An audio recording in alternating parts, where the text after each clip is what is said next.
Hello everyone, good morning. Welcome back to my channel Papiya's blog. তো তোমরা কেমন আছো সবাই? আশা করি সুস্থ আছো, ভালো আছো। তো সকাল সকাল রান্নাবান্না থেকেই আজকে ব্লগটা শুরু করলাম। ঘুম থেকে উঠেই দেখি 7টার মতো বেজে গেছে। আর 7টা মানে অনেকটা টাইমই কিন্তু হয়ে গেল, যেহেতু বর্মশাই অফিসের জন্য 8:30টার মধ্যে কিন্তু বেরিয়ে যায় ঘর থেকে। তো এর আগেই কিন্তু সব কিছু রেডি করে দিতে হয়। ব্রেকফাস্ট, লাঞ্চ বক্স রেডি সব কিছু কিন্তু এর মধ্যেই করতে হয়। আর আজকে লাঞ্চে আলু মটরের তরকারি নিয়ে যাবে বলেছিল, গতকাল রাত্রেই বলে রেখেছিল। তো তার জন্য কিন্তু আলু গতকাল রাত্রেই আমি সেদ্ধ করে রেখে দিয়েছিলাম। ভাগ্যিস সেদ্ধ করা ছিল, তার জন্য কিন্তু ঘুম থেকে উঠে ঝটপট করে রান্নাটা বসিয়ে দিতে পেরেছি। আলু সেদ্ধ ছিল আর মটরটাও খোসা ছাড়ানোই ছিল, ফ্রিজে ছিল। তো তার জন্য ঝটপট করে আগে এই তরকারিটা বসিয়ে দিলাম। বসিয়ে এখন একটু টমেটো কেটে নিচ্ছি, টমেটোর চাটনি করব বলেছিল যে টমেটোর চাটনিও নিয়ে যাবে। মানে অনেকগুলি টমেটোই আনা হয়েছিল বাজার থেকে, গতকাল রাত্রে বাজার করেছিল সে। তো এর আগের টমেটো কিছু রয়ে গেছে ফ্রিজে, আর গতকালকেও আরও কিছু টমেটো এনেছে। তো অনেকগুলি তো হয়ে গেল, বলছে নষ্ট হয়ে যাবে, আজকে কিছু চাটনি করে নাও, অফিসে নিয়ে যাব। তো তার জন্য তরকারিটা বসিয়ে দিয়ে এদিকে টমেটোগুলি কেটে নিলাম। আর যেহেতু ঠান্ডা এখন আগের তুলনায় অনেকটাই কমে এসেছে, বাইরে তো প্রচণ্ড রৌদ্রের তেজ, দুপুর টাইমটাই তো প্রচণ্ড রৌদ্র ওঠে, আর ঠান্ডাটা অনেকটাই কম লাগে, মানে লাগে না বললেই চলে দুপুর টাইমটায়। তো এই সময় কিন্তু টক জাতীয় যে খাবার খেতে বেশ ভালোই লাগে, যেমন কি টক ডাল, আচার বা চাটনি। আর এসব কিন্তু খেতে বেশ ভালোই লাগে এখন সময়টা। গরমের দিন তো আসছে, তখন তো আরও ভালো লাগবে, তবে এখনের যে সময়টা, এই সময়টাতেও কিন্তু খেতে বেশ ভালোই লাগে। একদিন তো দেখেইছিলে চালতার আচার করেছিলাম, আর আজকে একটু টক ঝাল মিষ্টি এরকমভাবে একটু টমেটোর চাটনি করব, অফিসে নিয়ে যাবে আর কি। আর এদিকে দেখো, তোমাদের সাথে কথা বলতে বলতে কিন্তু আমার আলুর তরকারিটা হয়ে গেছে। আর আরেক সাইডে জল গরম বসিয়েছিলাম ফ্লাস্কে ভরার জন্য, যেহেতু এখনও ঠান্ডা ভাবটা রয়ে গেছে, সকালে রাত্রে একটু হালকা হালকা ঠান্ডা তো লাগেই। তো তার জন্য কিন্তু একদম ঠান্ডা জলটা আর খাই না আর কি, একটু হালকা ঠান্ডাটা ছাড়িয়ে তারপরেই খাই, নয়তো গলায় প্রবলেম হয়ে যায়, সর্দি হয়ে যায়, যেহেতু ঠান্ডায় অ্যালার্জি। তার জন্য সবাই, আমাদের ঘরে সবাই একটু ঠান্ডাটা ছাড়িয়েই খাওয়া হয় আর কি, একদম বেশি গরমও খাওয়া হয় না জল, তবে ওই ঠান্ডাটা ছাড়িয়ে জলটাই খাওয়া হয় আর কি। তো যাই হোক, আলু মটরের তরকারিটা নামিয়ে তো টমেটো চাটনিটা বসিয়ে দিয়েছি এক সাইডে, আর এক সাইডে এই যে রুটি করে নিচ্ছি। যেহেতু অফিসের অনেকটা লেট হয়ে যাচ্ছে, 8:30 প্রায় বাজে বাজে ভাব, আরও 15 মিনিট বাকি আছে আর কি। তো 15 মিনিটের মধ্যে এগুলি রেডি করে নিতে হবে। তো রুটি আর আলুর তরকারিটা এখন প্যাকিং করে নিচ্ছি, আর ওইদিকে টমেটোর চাটনিটা হচ্ছে, আর একটু বাকি রয়েছে আর কি। আর এই সকাল টাইমটায় মানে অফিস টাইমটায় আর কি একটু লেট মানে অনেকটাই কিন্তু কাজের ডিস্টার্ব হয়ে যায়, মানে আধা ঘন্টাও যদি লেট হয় কাজের হেরফের হয়ে যায়। যেমন ওই একটা তরকারির জায়গায় দুইটা তরকারি করতে গেলেই মুশকিল হয়ে যায়। যেমন আজকে দুটো তরকারি বলতে এই যে টকটা করছি, এই তো দুটো আইটেমই হলো, তাই না? তো এই আইটেমগুলি করতে গেলে একটু টাইম হয়ে যায়, একটু টাইমের দরকার পড়ে। তো যাই হোক, কোনো রকমে দুটো আইটেম নামিয়ে প্যাকিং করে দিয়ে দিলাম, আর চলে যাচ্ছে ও অফিসে। এই তো 8:30 বাজার, এখনও 5 মিনিট বাকি আছে, 5 মিনিট আগেই বেরিয়ে গেছে। তো যাই হোক, ও যাওয়ার পর আমার মায়ের জন্য একটু চা করে নিলাম, আর সাথে একটু মুড়ি নিয়ে নিলাম। এবার চলো শান্তিমতো বসে একটু চা খেয়ে নিই, তারপর আরও অনেক কাজ পড়ে রয়েছে, ওগুলিও কিন্তু ধীরে ধীরে সেরে নিতে হবে। চা খেয়েই আরেকটা রান্না বাকি রয়েছিল, ওটাই বসিয়ে দিয়েছি, একটু শাক করব আর কি, ডাল ফুটিয়ে শাকটা করব। তো একদিকে ডাল সেদ্ধ হতে বসিয়েছি, আর একদিকে শাকটা বসিয়ে দিলাম। তো ওইটা বসিয়ে দিয়ে এবার বাকি কাজগুলিতেও হাত দিয়ে দিলাম। রান্না বান্না ছাড়াও তো আরও অনেক কাজ থাকে ঘরের মধ্যে, তো ওইগুলি কিন্তু ধীরে ধীরে করে নিচ্ছি। আর জানালার পর্দা টর্দা কিছুই খোলা হয়নি, যেহেতু সকালবেলা রৌদ্র ওঠেনি, আর জানালা খুললে প্রচণ্ড বাইরের থেকে হাওয়া আসে, তার জন্য কিন্তু সকাল টাইমটায় জানালাটা খুলিই না। যখন হালকা হালকা রৌদ্র ওঠা শুরু হয় তখনই কিন্তু জানালা দরজা এগুলি একটু খুলে দিই। যেমন এই সাইডে দেখতেই পাচ্ছ প্রচণ্ড রৌদ্রের তেজ কিন্তু আসছে এদিক থেকে, তো এদিকে জানালাটা খুলে দিয়েছি।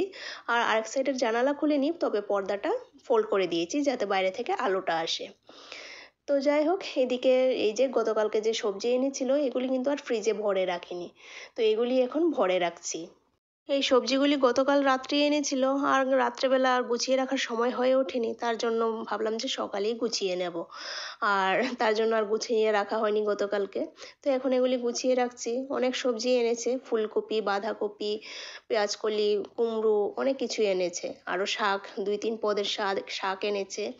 আর এখন সবজির দাম বলছে নাকি একটু আগের তুলনায় অনেকটাই কমে এসেছে। ফুলকপি, বাঁধাকপি এগুলির দাম অনেকটাই কমে গেছে। যেহেতু এগুলির সিজন এখন শেষের পথে, তো তার জন্য কিন্তু এগুলির দাম অনেকটাই কমে গেছে। আর তার জন্য ফুলকপি, বাঁধাকপি অনেকগুলি এনেছে, মানে 4-5টা করে এনেছে। তো এগুলি ফ্রিজে ভরে রাখলাম। আর আদা, কাঁচা লঙ্কা এগুলিও আনলো, এগুলি এখন জায়গায় জায়গায় গুছিয়ে রাখতে হবে। তবে মটরশুঁটি আর কাঁচা লঙ্কা এগুলি এখন ফ্রিজে রাখবো না। এই যে এই প্যাকেটটাতে মটরশুঁটি আছে, এগুলি বোটা ছাড়িয়ে, কাঁচা লঙ্কার বোটা ছাড়িয়ে আর মটরশুঁটির খোসা ছাড়িয়ে তারপরেই ফ্রিজে রাখতে হবে। তো তার জন্য এগুলি এখন বাইরে রেখেছি, আগে কাজকর্মগুলি সারি। মানে যেগুলি আগে করা প্রয়োজন এগুলি আগে করে নিই। আর এগুলি তো মানে বোটা ছাড়ানো, মটরশুঁটির খোসা ছাড়ানো এগুলি তো পরে অবসর সময়েও করা যাবে, তাই না?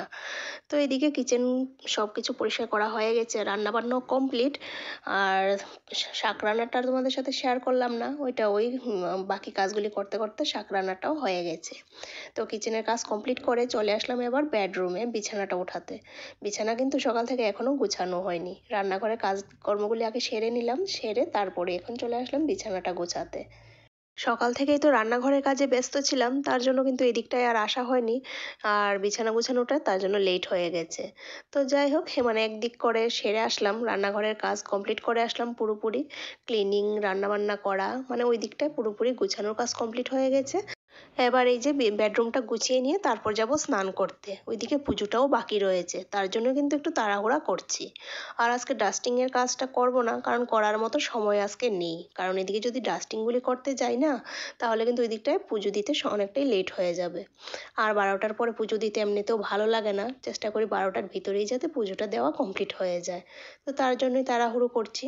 আর এদিকে দেখো, রনি যে পড়তে বসেছে, পুরো টেবিলের উপর বইপত্র ছড়িয়ে আছে, তাছাড়া ল্যাপটপের চার্জার, ফোনের চার্জার সব কিছু টেবিলের উপর ছড়িয়ে ছিটিয়ে রেখেছে। তো ওটাই বলছি যে পড়তে বসেছিস, পুরো টেবিলের মধ্যে সব কিছু ছড়িয়ে নিয়ে বসেছিস। তো এগুলি গুছাচ্ছি আর ওকে একটু বকাঝকা করছি। বকাঝকা করলেও কোনো লাভ নেই, মানে আজকে যদি বলছি আজকে কালকে 2 দিন একটু ঠিক থাকবে, পরের দিন থেকে কিন্তু আবার যেই সেই হয়ে যায়। তো কিছু আর করার নেই, যতটুকু পারি আমি গুছাই, আর না পারলে তখন বলি যে একটু গুছিয়ে নে। সবসময় বলতে থাকি যে পড়ার পর এগুলো একটু গুছিয়ে নিবি। যখন ইচ্ছে হয় তখন ও গুছিয়ে নেয়, আবার যখন ইচ্ছে হয় না তখন আবার গুছায় না, মানে ওর মর্জি আর কি। তো যাই হোক, তারপর এই যে স্নান টান করে দিকে চলে আসলাম পুজোটা দিতে। আর আজকে যেহেতু শনিবার, তার জন্য কিন্তু তাড়াহুড়া করে কাজকর্ম সেরে চলে আসলাম পুজো দিতে। যেহেতু মঙ্গল আর শনিবারে আমি পুজো দিই, আর সপ্তাহের বাকি দিন কিন্তু মাই পুজো দেয়। তো ওই দিন তো আর এত তাড়াহুড়ো থাকে না, আমি আমার মতন করে কাজকর্মগুলি সেরে নিই, আর ওইদিকে মা পুজো দিয়ে নেয়। আর আজকে যেহেতু পুজো দিতে হবে, তার জন্য কিন্তু সমস্ত কাজকর্মগুলি তাড়াহুড়ো করে সেরে এদিকে পুজোটা দিয়ে সারলাম। এখন বাজে বিকেল 4:30, আর আজকে কিন্তু বর্মশাই অফিস থেকে 4টার সময় এসে গেছিল। কারণ আজকে ছেলেকে নিয়ে হায়দ্রাবাদ যাবে, ছেলেকে চেক আপ করানোর জন্য আর কি। একবার তো আগে গিয়েছিল, 6-7 মাস আগে, এখন আবার একটু চেক আপের জন্য যাবে।